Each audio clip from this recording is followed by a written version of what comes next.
Mike. Okay, right. Good evening, Mr. President. Good evening. And we hope you had a very productive ASEAN session today. And we note with your statement this morning, tsaka yung ASEAN-China meeting this afternoon. Can you tell us a bit what transpired during the ASEAN-China meeting? Well, kung tatandaan niya, punta muna tayo sa 2002. Sinubukan gumawa ng Code of Conduct na nagkakaroon ng tensions. Hindi magkasundo na uwi sa Declaration of Conduct. Yung Declaration of Conduct, parang titingnan natin, hindi naman binding talaga. Parang declaration ng principles as opposed to ito obligasyon ng bawat isa. Okay. Fast forward tayo nasa Phnom Penh at nagkataon na 10th year anniversary. At bringing up natin yan. Sabi niya, yung inintay nung pagkagawa ng Declaration of Conduct, susunod na yung COC shortly. 10 years later, sa dekada na, walang movement at whatsoever. So, sa result of that, lalo na nung summit dito sa Brunei, the first summit, umusad na, nagkaroon ng dialogue doon sa Suju. So, yung pronunciation yata, Suju, China, na inumpisahan na yung prosesong pag-usapan. No? So, mula sa akin pa na ngayon, medyo marami rin nagpaulit-ulit na kailangan ituloy na natin yung dialogo tungkol doon sa pag-formulate ito Code of Conduct. At siyempre, tuwa tayo na may movement as opposed to 10 years na no movement whatsoever.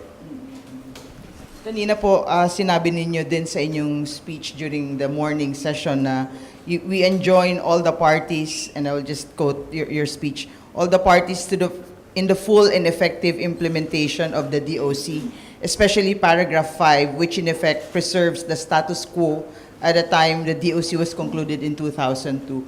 And maraming, a number of people interpreted this to mean that it's a signal for China to leave the Scarborough Shoal area because the situation in 2002 was such that they were not yet there. Basahin ko na yung paragraph 5. Sige po. Para mas maliwanag. Sa dulo yan. Ibinigay sa atin yun. Yan. Nakalagay dito yung Code of Conduct kanina. It starts, yan. Declaration on the Conduct of Parties in the South China Sea. So yung,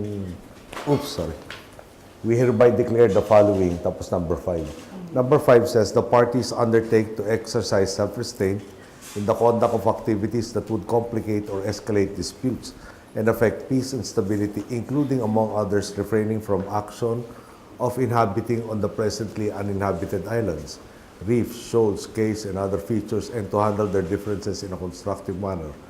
Pending the peaceful settlement of territorial and jurisdictional disputes, the parties concerned undertake to intensify efforts to seek ways in the spirit of cooperation and understanding to build trust and confidence between and among them, including holding dialogues, exchange of views as appropriate between their defense and military officials, ensuring just and humane treatment of all persons who are either in danger or in distress, notifying on a voluntary basis other parties concerned of any impending joint combined military exercise, and exchanging on a voluntary basis relevant information. So, pag pinag-usapan natin baho din masinlok, para may mga instances na, lalo sa last part din, exchanging on a voluntary basis relevant information, nagkakaroon ng dudahan ano ba actions ng isa't isa. So, hindi natin nami-meet yung particular item and other items within paragraph 5. Sir, before I turn over the microphone, just pahabol na rin on a related issue. In the ASEAN-US Summit this afternoon, I understand that Secretary John Kerry pushed for also a time-bound drafting of the COC. Do you think that this will speed up, what will be the role, first of all, of the US in the crafting of the COC? And number 2, do you think this will speed up or will it create a backlash na some countries might think there's too much intervention by the US? Code of Conduct, I'm sorry, I have to research that part. Yung who can be the participants. Kasi siyempre, number 1, may mga nagmumungkahi yung claimant sa mag-usap. May nagmumungkahi na baka dapat may input sa mga yung pati hindi claimants. So I just have to check that to be precise. Ngayon, ang minungkahi ni Secretary Kerry basically is papaspasin natin yung proseso na yung parang to get that code of conduct. The absence of which, siyempre, parang adds to the sense of uncertainty, which is not a factor that would enhance, di ba, stability and prosperity for all parties concerned. So, lagi walang mali doon sa mungkahi na imbes na patagalin natin to. Kasi, di ba, kung bumalik tayo sa kasaysayan nga, sinubukan gumawa ng Code of Conduct 2002. Nasa 2013 na tayo, nag-uumpisa palang pag-usapan ng Code of Conduct. Yung DOC lang na-produce. So, does it benefit anybody to delay the process again for another decade, 2 decades, 3 decades? Is there a possibility na yung sa uncertainty, hindi mo alam yung rules? How do you actually operationalize the principles embodied in the DOC? Which is supposed to be what the COC will do. So, lahat ng gray areas na yun, baka naman magkaroon nga talaga ng pagkakamali dyan, magpasama ng sitwasyon. So, ano solusyon? Gawin mo ng linaw. No? Ano ba obligasyon sa isa't isa? Ano ba karapatan ng isa't isa? Para naman alam natin kung paano mag-conduct in a reasonable manner. Walang gray areas. Sir, on the Code of Conduct po, sa tingin niyo po ba merong nangyari na positive movement ngayong ASEAN Summit? Dahil sabi niyo in the past, may kaunting movement, pero sa tingin niyo po ba Ngayon, merong... ulitin natin, Tina. 2002, sinubukan gumawa, wala nagawa, naging DOC. From that time to 2012, halos wala nangyari. So parang hindi man pinag-uusapan eh. So tayo namilit ipasok doon sa pinaalala natin. Sa dekada na dumaan, wala nangyari. So nagka-movement na. Ngayon, yung from that point, hindi naman naiwan na parang motherhood statement na naman.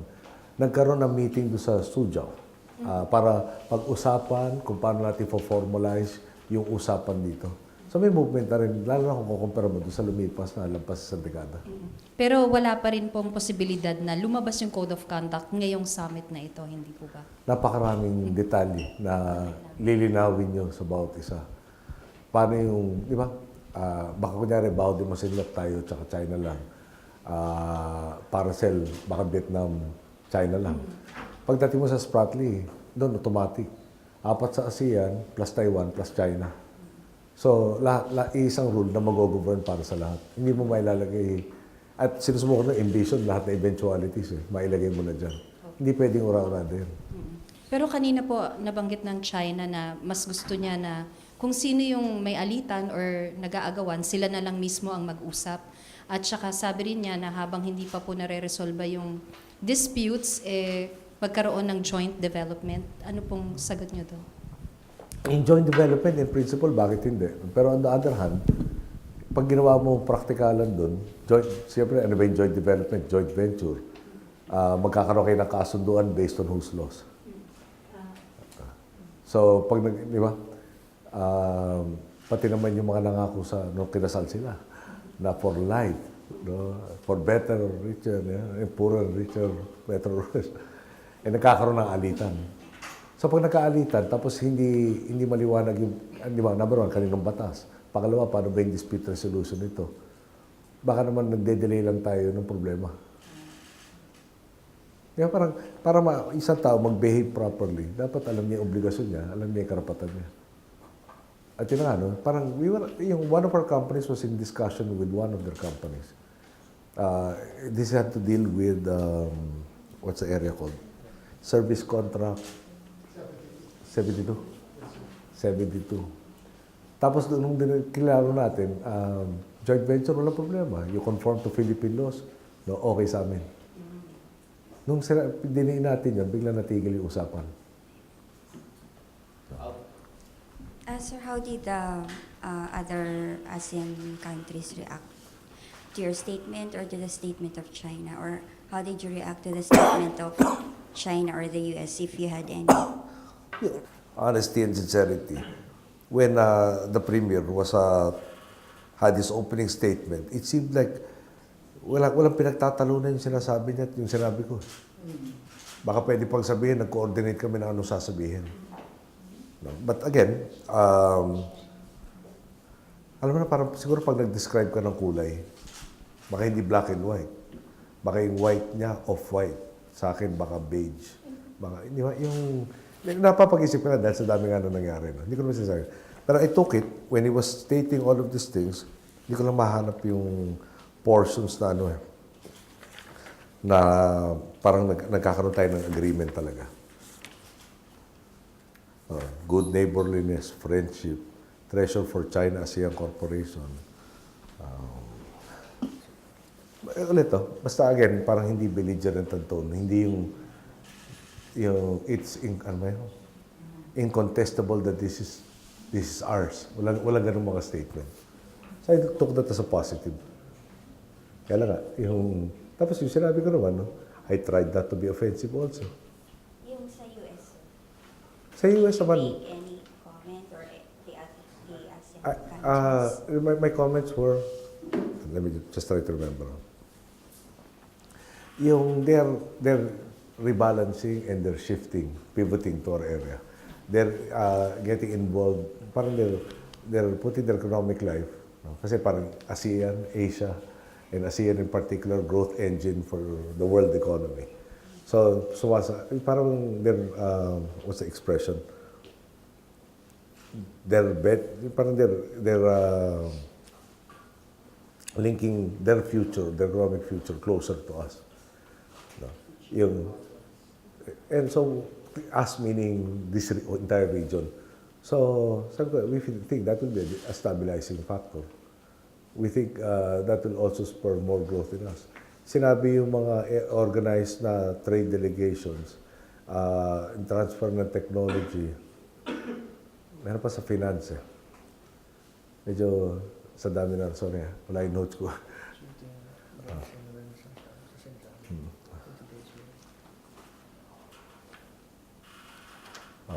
The key to fruitful China-ASEAN cooperation lies in mutual trust, pragmatism, and inclusiveness. Such cooperation, in essence, serves our common interests and complies with the trend of times towards peace, development, and cooperation. In today's world, countries more than ever before need to have peaceful and stable external environment.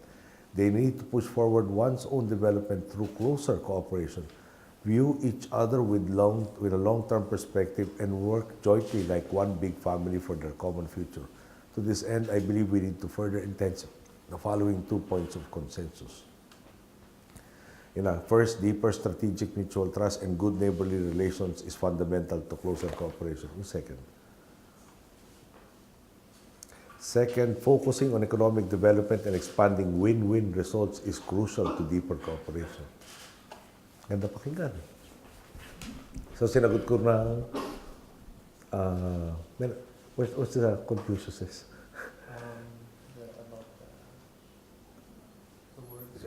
Elegant yung kay Confucius eh. Pero basically, parang actions speak louder than words. Pero mas maganda yung pagkasabi ni Confucius.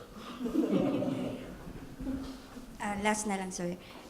So you're saying na no matter how good the diplomatic language is, the point still yung presence in our... All we're saying is, number one, from a position na talagang, how do you actually resolve it, Parang from the 70s, we've had issues there already. Or from the 70s to 2002, mahaba-haba, na-produce lang DOC. So from the DOC ngayon at least nag-uumpisa na sa pag-usapan yung COC. Dapat natin i-encourage na magkaroon ng fruition yun at magkaroon talaga ng COC. Tapos sa language nga kanina, malayong-malayo doon sa indisputably ours. Yung mga words like win-win. Kung naka-focus talaga sila doon, bakit di natin i-encourage? Pero at the same time, last na lang po, at the same time, did you deliberately avoid yung any fireworks na rin by not mentioning the paragraph 5 itself na to take it to mean na you're not supposed to occupy any I'm almost sure I mentioned not only 5 but also 4. I'm not sure which of the interventions or several of them. Good evening, Mr. President. Nika. Sabi niya Nika, ako Nico, alam mo. Sir, Nico. Alam ko Nico. Yes, sir.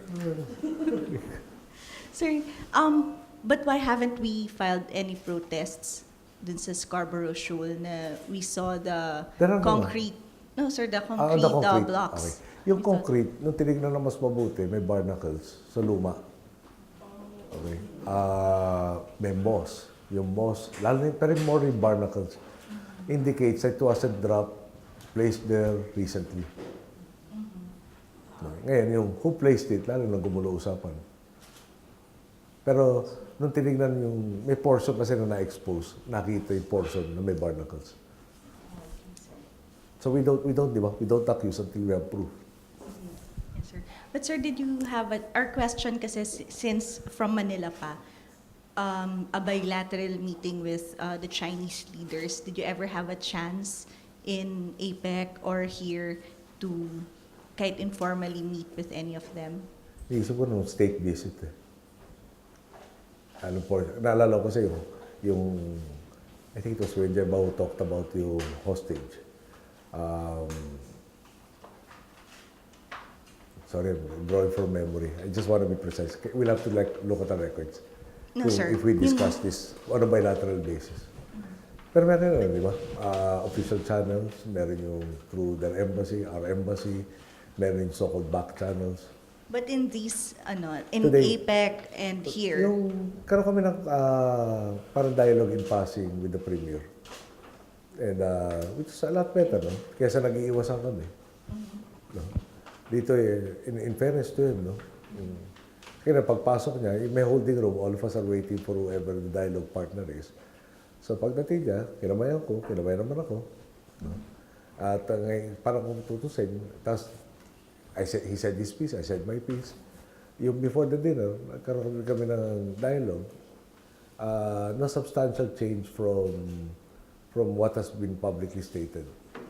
Hopefully, no, para bang it's a little clearer as to what each party means. okay. So any specific that he said that was different from Baka naman, di ba pag ganito sa diplomatic, gusto mong simultaneous kung may sasabihin kayo. Or may konti agreement naman kung ano ilalabas nyo, kundi magbabangaya kayo kaliwat kanan. Can I just be careful na I don't add more stress to the relationship? Sir, may phone-in question po sa opisina namin. Meron po kaming stringer sa Hong Kong na may story na may isang political party raw doon na gusto na pong ipaban ang mga Pinoy workers sa Hong Kong dahil daw po ayaw mag-apologize ninyo tungkol po dun sa hostage incident. Yung pinaliwanag ko sa Chief Executive ng Hong Kong that I had a bilateral with in Bali, na ang culture natin, apologize ka sa kasalanan mo. Ang posisyon natin, merong isang tao, shall we say, at that point in time, mentally unstable, no?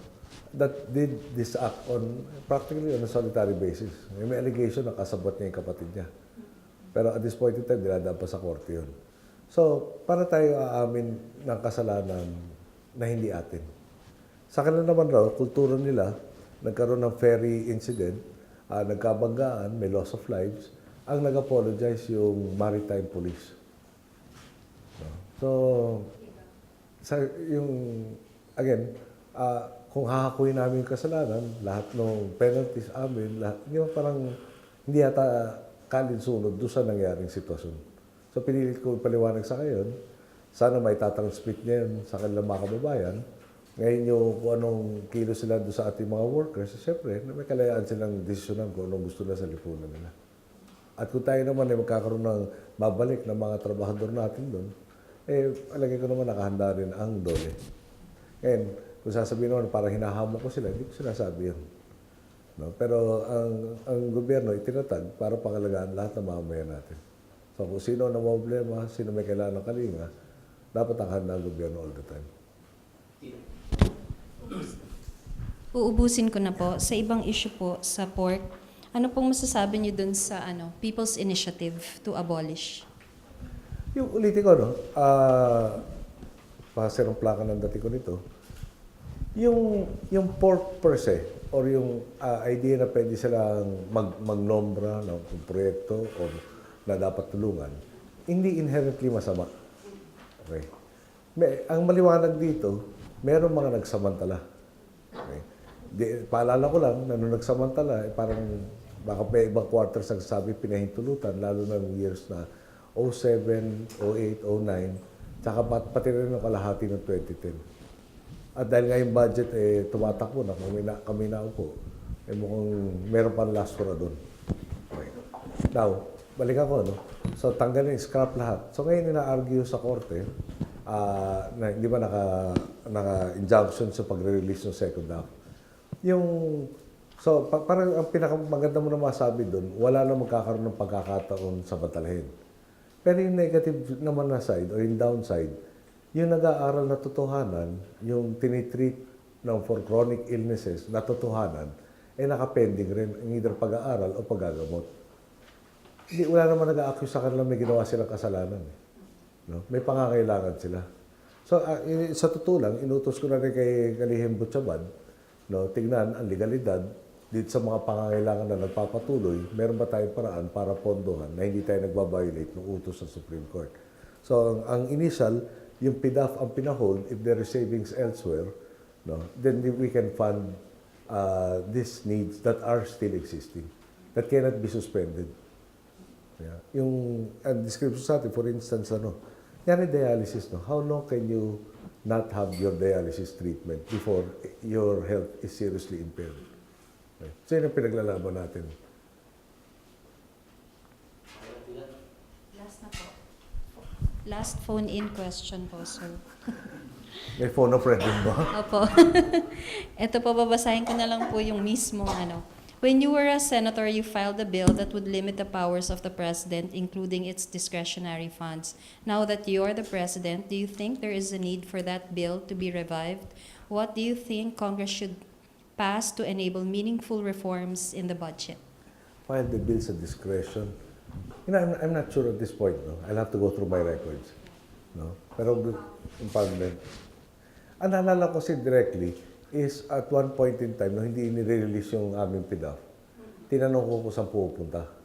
Dahil baka naman hindi i-release sa amin, tapos after, yan second half of the year, bigla na lang savings nila at dali nila sa lalo sa, sigurado hindi mapunta sa iyo, tapos dadalhin pa na pondohan yung ayaw mong pondohan.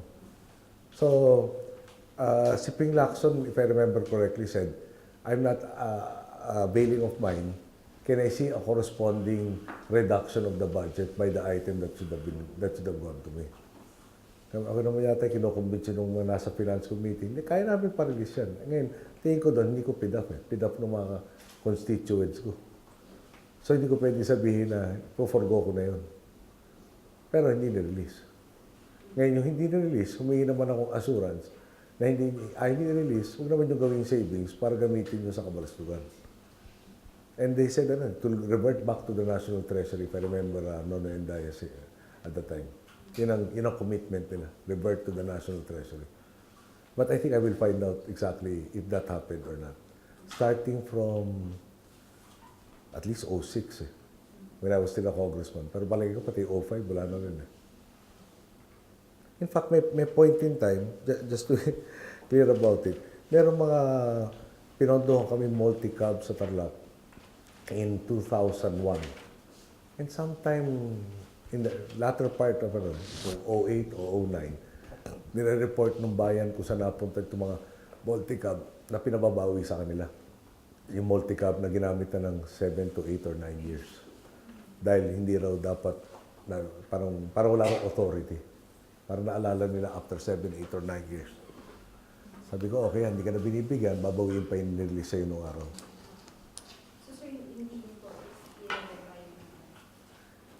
So what was the question? Sa discretionary? To limit the powers of the president before. So will you revive that proposal? Yung punta muna tayo doon sa no? Yung wala pa ako namin kasi nag-akusa, misuse ko yung discretionary powers ko. Pero yung parang, bakit natin justify ngayon? No? Baka sakaling gawin mo sometime in the future para mawala ka ng pagkakataon, tanggalin na lang natin. And baka simplistically, okay yun. No? Pero pag nagkaroon nga ng sako ng matindi, no? Kasi pag kanina dinadaanan ko pero ano pinadala ni Butch? Napakarami with the President's approval. Yung yung special purpose, yung calamity, contingency, calamity fund. Fund is for relief, rehabilitation, reconstruction, other works or services in connection with the occurrence of natural calamities, epidemics, crises resulting from armed conflicts and other catastrophes. As such occurrences cannot be accurately predicted. and you would hope that those occurrences wouldn't happen, the calamity fund is necessarily a standby lump sum fund. Releases may only be made upon the recommendation of the NDRRMC and the approval of the President. So, hindi ba discretionary solely ko ito, no? Kailangan na recommendation. So, I go back. Nangyari sa Zamboanga, papakainin natin over 100,000 families. Punta ako sa Kongreso, supplemental budget, tatanggalin mo ito. Supplemental budget, gano'ng katagal ang proseso bago natin madala yung unang kakainin ng bawat isa doon? Huwag na yung nangyari sa Zamboanga, unique. Ang lakas sa ulan dito ngayon. May baha tayo in several areas in the Philippines right now. No? Sabi yung tagalin mo yung lump sum, pasok to. Tagalin mo yung discretionary dito. Tagalin mo na lahat to. So, pag kailangan natin ito, the only recourse is go back to Congress and ask for this. And what do you actually ask for? No? Kasi di ba, parang darating yung ating NDRRMC teams, mag-audit, ano ba nasira?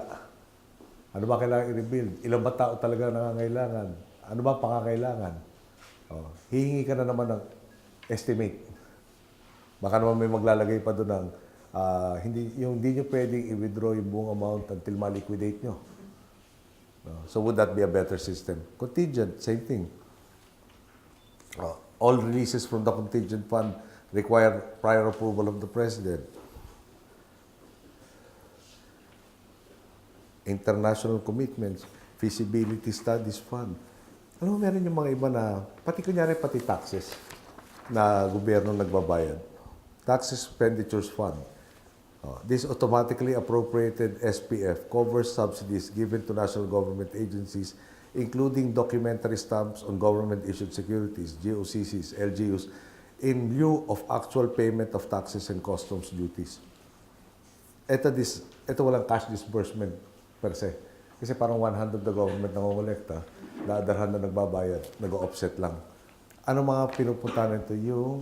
Nandiyan pa si Julia. There's I'm sorry what the phrase, but numero kasi 36. Hindi ko maalala kung MO, MC, MR. Basta bottom line nun, DSWD, may nag-donate, pinag-donate, kailangan magbayad ng taxes. Under that particular law, no, pwede papasokin silang tax-free dahil i-charge sa Office of the President yung taxes nila. Pero walang cash outlay yun. No? So, ganun, di ba? Parang balik ako, no? Yung PDAP, inabuso. Tanggalin lahat ng PDAP. Yung lump sum, yung contingency, patihin na yung buong budget. No? Actually, ganun natin, tuloy natin argument. Hindi ako sa piko na. Pero tuloy lang natin argument.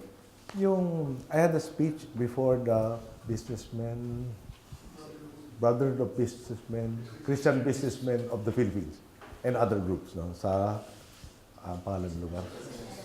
SMX. Sasabihin ko kasi MOA, pero parang hindi tama. Sa SMX. And so far, no, the findings, trabaho natin sa budget, Secretary Police, they're also going to get involved. From the period, that was 07, no? 07 to half of 2010, yung nasabihin natin na mukhang naging discretionary of a budget of about 1.5 billion yung last, no? Last budget was 1.5 billion.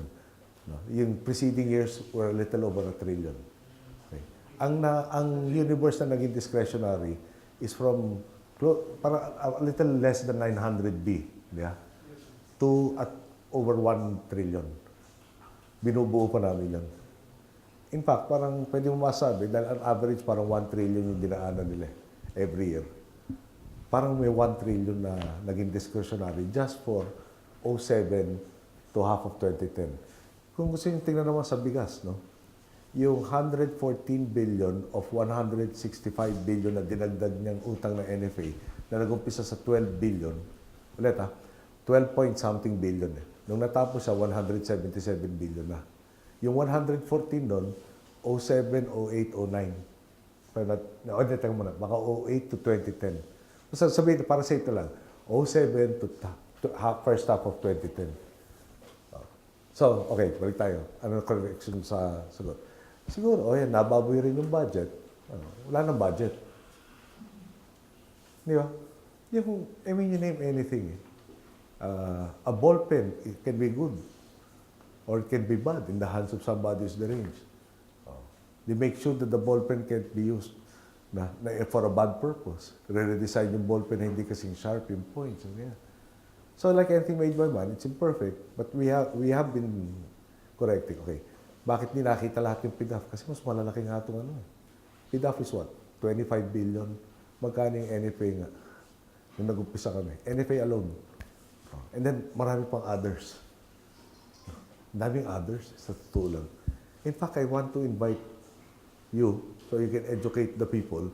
Pag hinimay na natin isa-isa, dahil hinimay na namin ng sample pa lang lahat nakabukas ang bibigay. Parang gusto ko rin makita reaction nyo na, yan ang hinahanap natin, yan ang mga kakaso tayo, yan ang gusto natin kumpletohin, ano ba nangyari? Paano ginawa? O, pag paano ginawa, malagay mo na rin yung safeguards. Pero balik ako, no? Tanggalin na natin lahat ng pondo ngayon. Anong, di ba? Yung, hindi kaya yung kawawa, lalo makakawawa.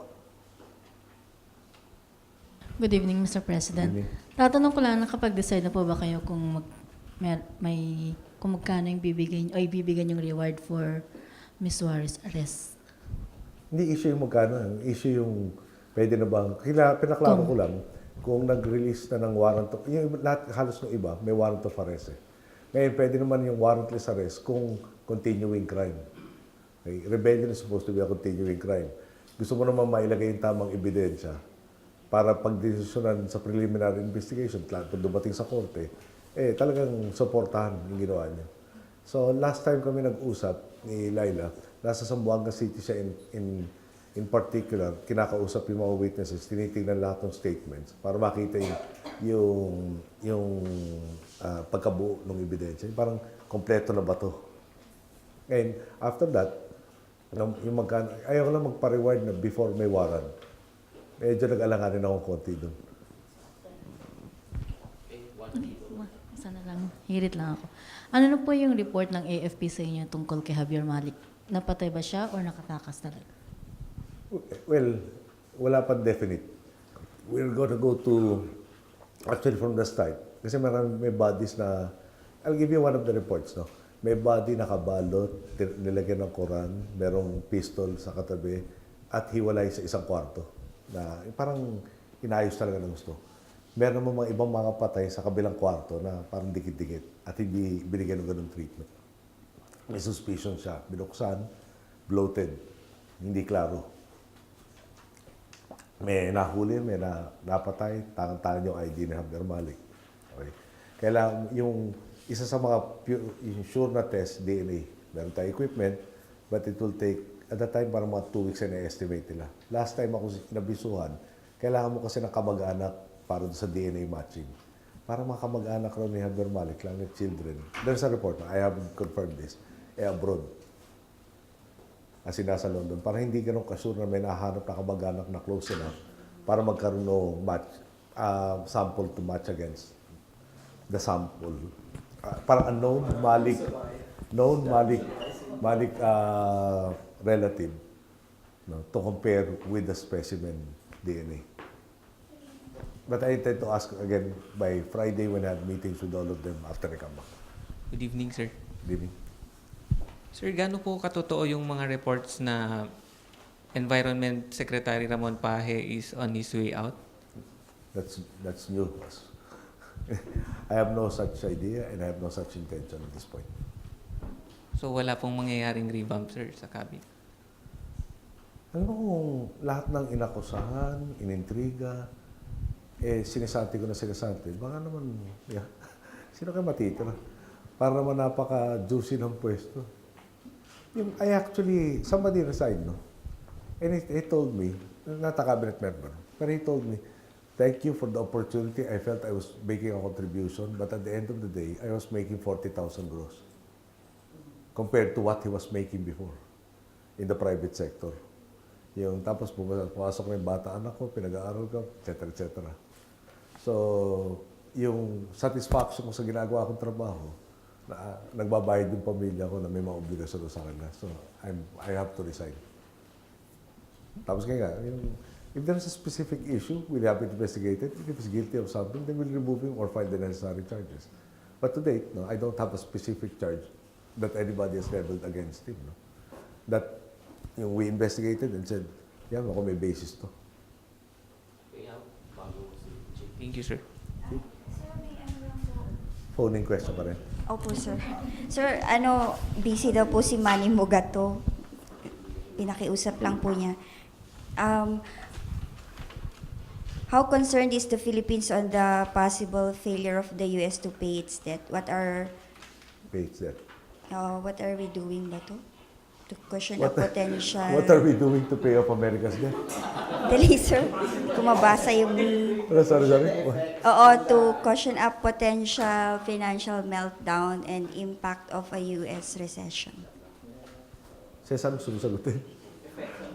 There have been several steps Hindi ko already done naintindihan. by both the economic cluster and the Bangko Sentral, and precise, pero they can explain the technical aspects of how we are cushioning the effects. Pero, di ba, parang the world's biggest economy turns belly up. How can you actually protect yourself?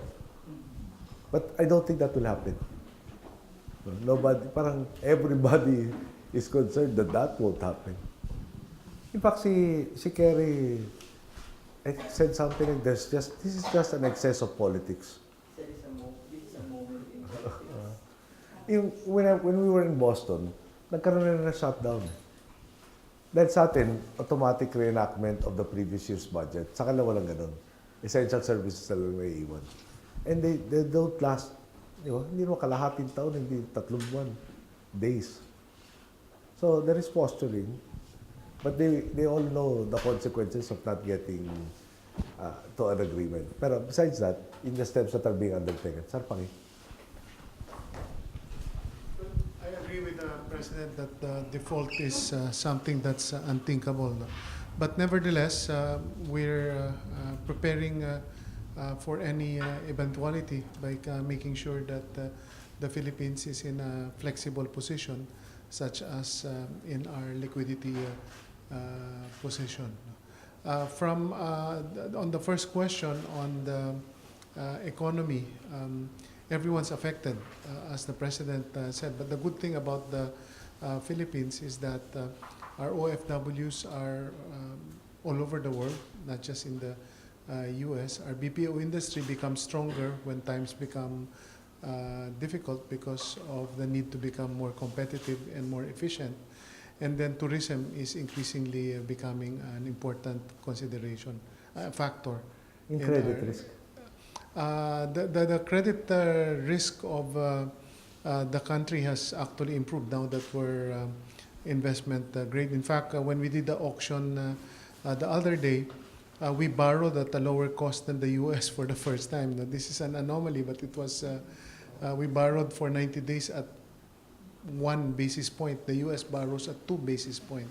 So we were lower than the napakasimple. US. Sir, ito follow up. What is the immediate impact of US shutdown and how many Filipinos in the US are hit by this budget crisis? I don't know about the US, but there were about 800,000 federal workers that were not got a layover. Yes, yeah, that were affected. Temporarily furloughed. Balik tayo sa yung i-highlight ko yung sinasabi ni Cesar sa credit risk, no? Yung not just compared to the US, pero was that after yung Moody's or before yung Moody's? Yung CDS, that was after Moody's. After Moody's. Yeah. So, nire-rate tayong less risky sa pautangin. So, pag the more risky you are, parang the more interest you have to pay to get the lender to lend to you. If you're less risky, they have more confidence they will be paid, are willing to lend to you at a lower interest rate. So, medyo marami tayong tinalo na nung point na yun. So, in a sense, parang, pero ba tayo pwede nang tingnan na yung looking for safe harbor? Dahil progressive, may konting ganun. Yung pag may times of turmoil, naghahanap yung capital ng safe harbor. So, at di ba, sa kakikita. Dumating yung point sa Amerika kasi magsi-savings ka, halos wala ka na interest na makukuha. So, kung gusto mong kumita, pupunta ka sa hindi yung AAA ng Amerika, isa tayo sa mga pinupuntahan. Hi, Mr. President. Good evening. Sir, the Philippines used to be one of the harshest critics of Myanmar during the junta days. And tomorrow, it's taking over the chairmanship of ASEAN in a ceremony. Some are welcoming this progress. Some are saying that this may be premature because there are lingering issues like the sectarian violence in that country. Sir, do you think the Myanmar is ready to assume this prestigious but delicate role in Southeast Asia? Yung palagi ko parang kung gagawin natin maging reasonable, no? Yung, like any government siguro, lalo yung ganun, no? Authoritarian, dati. Parang you're holding on to a tiger by the tail. And it gets to a point, now how do you actually release that holding on to the tail of the tiger without getting eaten by the tiger? So yun ang pinuntahan ni President Tenzin, eh. When he opened it up again to Aung San Suu Kyi's allies and allowing them to win. And yung opening up, yung pagtanggal sa house arrest, perfect, hindi. Pwede naman tayo sabihin, tayong nag-umpisa ng people power, pero perfect na ba tayo sa empowerment of the people? Hindi pa rin eh. Oh. So nagsubok silang ganon, sabi namin, napalaba kami dito, wala. Tinuloy nyo sanctions laban sa amin, ayaw nyo makipag-trade sa amin. Anong incentive nila to open up further? Whereas here, no, they went this route, they relinquished some of their power, they're sharing power now with the opposition in a sense, so in certain particular categories. Their economy improves, the lot of their people improves, encourages them to open up further. So, again, pwede, di ba, he has to contend, si President Tenzin has to contend with those who are less liberal than him. Si Madam Aung San Suu Kyi naman has to contend with those who are more zealot than her. But if they don't talk to each other, then they're left to a confrontational relationship. And they will persist in what has been persisting for the longest time. Dito, they're beginning to cooperate. Or they are actually, in a sense, no, cooperating where they can cooperate. So I think us should help them get to the point that it is worthwhile that you stop the confrontation and that you started cooperating. Sir, did the Myanmar president report to the other leaders how that it's their readiness to logistically to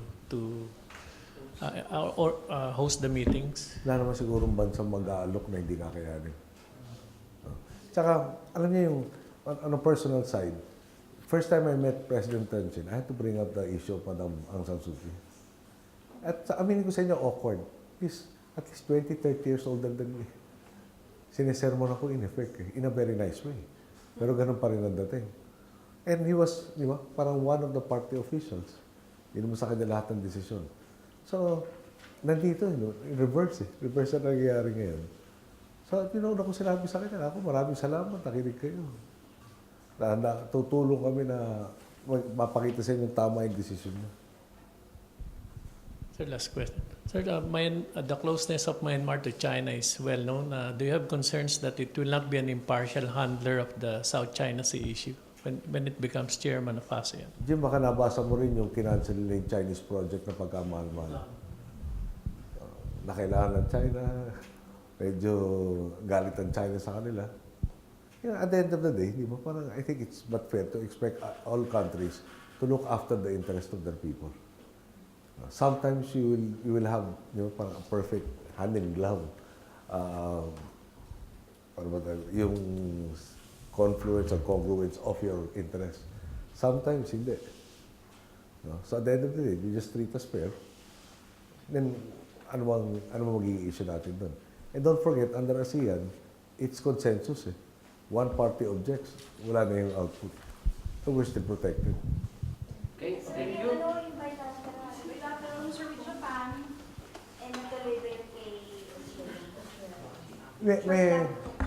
Yung sa Japan, ano yung problema, hindi ko tinanong sa kanyang, kasi hindi pa klaro kanina kung matutuloy.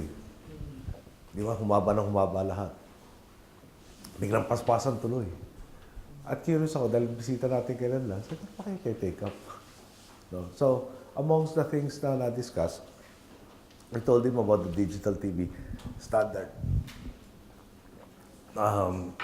Tapos yung technical working group, tinanong na yung stakeholders. Actually, stakeholders na nagmumukhay, we go to the Japanese system. Most, if not all. At saka yung most, parang overwhelming most. Ngayon, may last step gagawin ng NTC, which is to hold the hearing amongst the stakeholders who were actually the proponents. So, parang we are migrating to the Japanese digital standard. That's one thing we discussed. Merong pledge na assistance to the people affected by the Zamboanga City incident. And a few other things. Like, sir, did they bring up the issue that we can have access to our bases if and when we do have already the new access agreement with the US? No. We didn't talk about... They did not raise that. Yung sa Vietnam, sir, the bilateral code of conduct. Listen nila. Parang Japan, I think, is not authorized to deploy their forces. Access, sir. Later on, they're going to...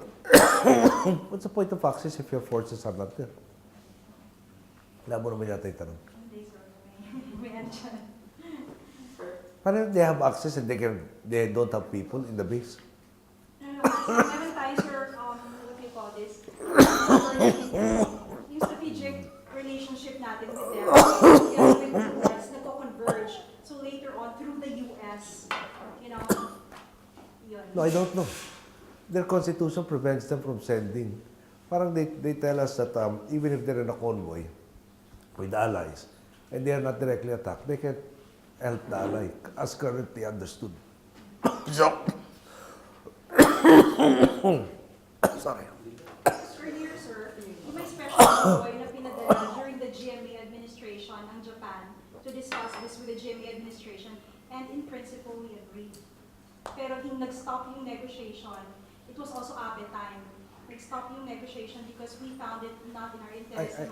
Yeah, but I can only quote what Prime Minister Abe has been saying. No? He's asking for a revisiting of their constitution and their interpretation of the same. Because the way they understand it right now, they are prevented from everything that you're saying. Sir, can I just go back to the digital TV? So they're already at the table for the migration, and they already say that that's already approved. Ngayon, medyo naguluhan ako ng konti eh.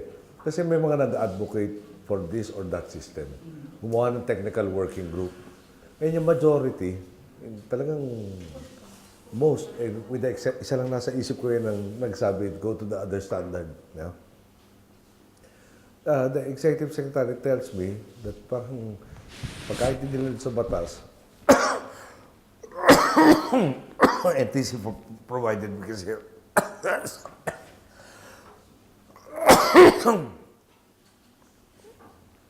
the NTC provided me with the results of the technical working group. O ngayon, magtatawag raw ng final hearing amongst the stakeholders who happen to be the advocates. Hindi kailangan advocate para matawag ka doon sa meeting.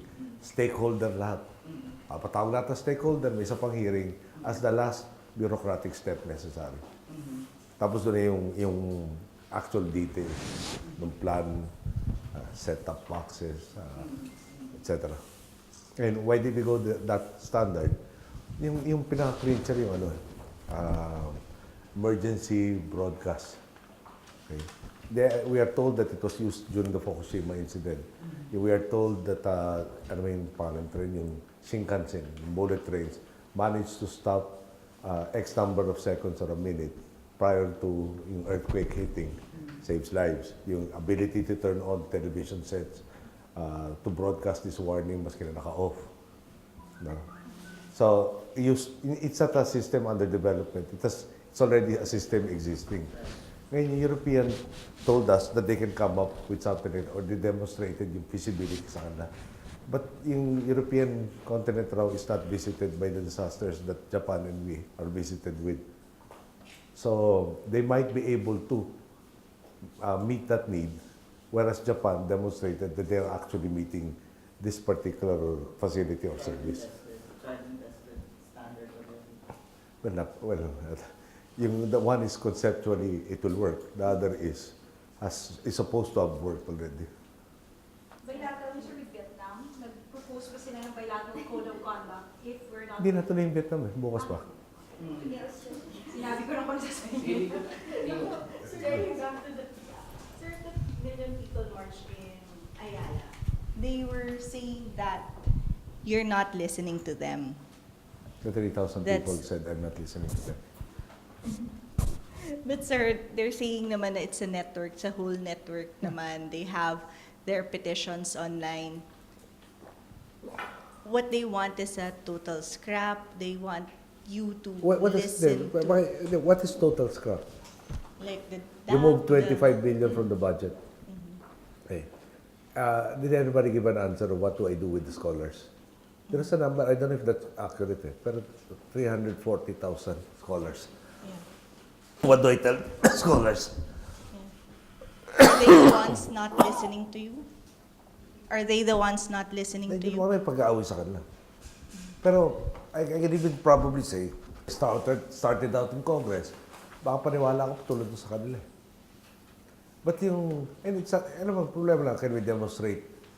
Pupunta tayo sa probinsya, name the province. Preferably Tagalog speaking, no? Para punta tayong palengke, punta tayo sa barangay doon, kayo mamili ng probinsya at barangay. No? Bihiko lang yung araw. No? Para ma-schedule natin. Magtanong tayo, kailangan ba niya dito o hindi? And I think, no, baka mahina yung 9 out of 10 will say, hindi dahil dyan, di kami nagkaroon nitong footpath papunta sa poblasyon. Di kami nagkaroon nitong karsada, di kami nagkaroon ng ganyan eskwela. No? Di ba parang may difference kasi yung urban eh. Urban can talk to all of you people and say, and for whatever they need, oy, butas-butas to kalye namin dito. Mayor, sumagot ka naman. Yeah, ganun. Eh pag malayo ka na sa urban centers, paano mo gagawin? So I'm just trying to be fair. No? And I think there's a resource that can be gotten when you have people who are involved in local politics, who would know the actual people who are of need, the actual sitios who are of need. Then their voices also have to be heard naman. We are Filipinos, regardless of whether we're in an urban center or in the most rural area, we are entitled to the same services. And parang, ang nagturo nga sa akin, na ano yung use niyan, yung makapitan ko sa Tarlac, nung nag-umpisa ako. They were saying, I'm sorry, pakasirang plaka na to. And some of them are still alive. Pag hindi ho natin tinanggap yung PDAP o yung CDF or whatever, wala tayong access sa national funds. No? Yung walang access sa national funds, sabi na, maliban na lang kung dadalawin tayo ng presidente o ng sekretaryo at makakakommit na gagawin yung kapangailangan natin. No? So, ulitin ko lang eh. Yung nagkamali, hindi mo nag-commit na ako eh. Naipon natin ebidensya, kakasuhan natin lahat. Pasensyahan na lang. Oh. Pero, babalik ako doon, no? Pag umuha ko dyan, balik tayo sa contingency, calamity, and all the other funds, na baka gamitin mo balik. Kaya dapat tanggalin na rin natin yan. Justice Corpus said it's unconstitutional. Which one? PDAP. Okay.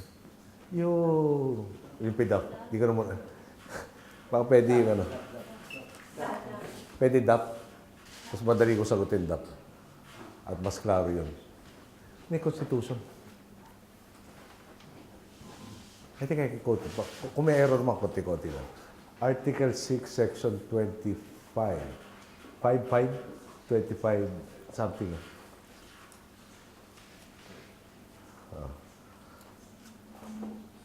Section 25, Section 5. Basically, no law shall be passed authorizing any transfer of appropriations. Kaya lang semicolon yun. However, the President of the Senate, the Speaker of the House, the Chief Justice, the Supreme Court, and the heads of the Constitutional Commissions may, by law, be authorized to augment any item in the General Appropriations Law for their respective offices from savings in other items of their respective appropriations. That's the Philippine Constitution. It's there. O, nakalagay doon stipulation by law. Ano yung law? The law that authorizes this, yung enabling law na tinatawag, can be found in the Administrative Code of 1987, which I think, sorry, hindi ko na-memorize yung number, but I think it's EO 292. Tapos sabihin yung EO yan, paano naging batas? Kasi nung time na yung revolutionary government, in-acknowledge na in legislative powers of the executive. Okay. So that's the continuing Administrative Code 1987. Tapos I'm sure in every General Appropriations Act, which is again another law, it's there, yung specific authority. Meron pa provisions on paano gagamitin yung savings. No? We can cite to the particular line for 2011 GAA, the 2012 GAA. That's siguro dito rin 2013 to 2014. So, the Constitution says, authorized by law, there are two laws, well, two types. No? Yung first, yung EO 292, second, yung itong GAA na every year. We'll have that provision. So, I don't know where the DAP is not, is unconstitutional. O ngayon, yung allegation na wala kang item na DAP. Therefore, cannot be found in the budget. Therefore, that can be, wala appropriations for it. You cannot spend for it. Yung DAP kasi ginawa lang naman parang catch-all nung lahat ng items na may savings, no? At ito ang hindi nagamit after the first half of the year. Okay. So, chances are, hindi magagamit yung amount na yun, hindi na magagamit sa first half. Sa second half, tagilid na magagamit rin yun. At yung gagamitin sa second half, malamang hindi na rin ginamit. So, yung mabagal, umatras yung timetable nila, yung mabilis at yung efficient, pinipigilan mo na lalo ma-accomplish mas maaga yung dapat niyang gawin. So, paano naging masama yun? Okay. Tapos babalik tayo, nagagamit na legislator. Tama. A portion thereof. Pero sa dapat tayo karamihan. Ito kung di ako nagkakamali, sitio electrification, parang na nag-umpisa just accelerate. Housing, PNP, AFP. Diyan rin nagkaroon ng wherewithal. Sabi ng NHA, there's over 1,000 houses ready for occupancy in Zamboanga City for the PNP under that program.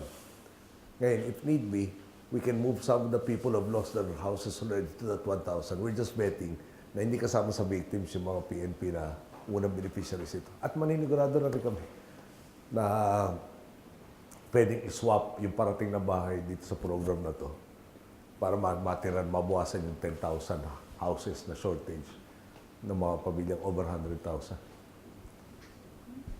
Okay, thank you. Thank you very much.